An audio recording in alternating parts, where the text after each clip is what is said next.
In this lecture, we're going to render the list of songs to the user. The first thing we'll do is store the snapshot data in the component. We have the option of storing it in the state, but we're not going to do that because the data doesn't need to be globally available. The purpose of this page is for the user to manage the music they've uploaded. They'll have permission to modify or remove the music they've uploaded. There's no reason for this kind of data to be available on every page. If the user is on a page where they can't edit their data, there isn't a reason for that data to be present.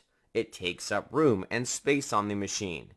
You want to be as efficient as possible when developing your applications. It's important to reduce overhead whenever possible. Inside the component, define the data function. We'll create a property called songs. Its value will be an empty array. We'll want to push the documents into the songs array. We have the option of storing the snapshot, but we're not going to do that. The snapshot has additional properties and methods we don't need. It would be best if we were to store the minimum amount of information for efficiency. In the created function, we're going to loop through the snapshot array with the forEach function. We can pass in an arrow function to handle each iteration. The arrow function will have one parameter called document. We'll store the document, but only its data. Create a variable called song. We'll set it to an object. Inside the object, call the function document.data with the spread operator. The data function will return the data inside the document. We're not interested in the other properties in the document object. The spread operator will merge the properties with the song variable. There is one problem with this. The data function will not return the ID of the document. We'll need the ID if we want the user to update the document. Create another property called documentID. Set it to document.id.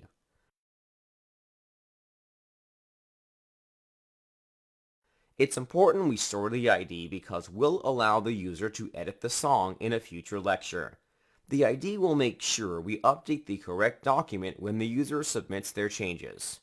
We've created a stripped down version of the document. It's the ID with the contents of the data. Any other additional properties won't be pushed to the array.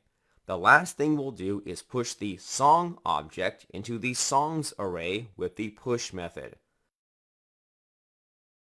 Let's give things a test. In the browser, refresh the page. Nothing will change because we aren't presenting the data yet. We'll get to that in a moment. First, let's use the developer tools to check the component data. Under the Components tab, search for the Manage component.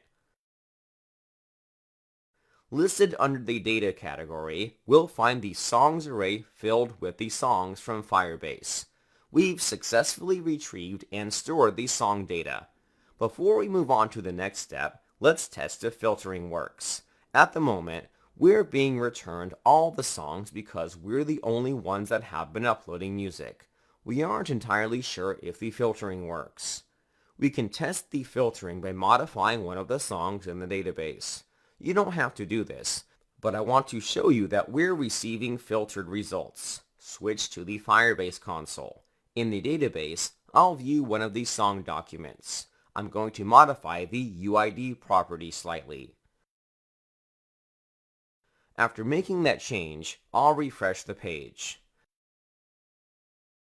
The request will still work. This time, if I were to view the list of songs returned, the song that was modified won't appear in the list. This is because the user ID doesn't match the ID stored in the application. This proves that the filtering worked. I'm going to undo the change I made to the database. In the next lecture, we're going to begin rendering the list of songs.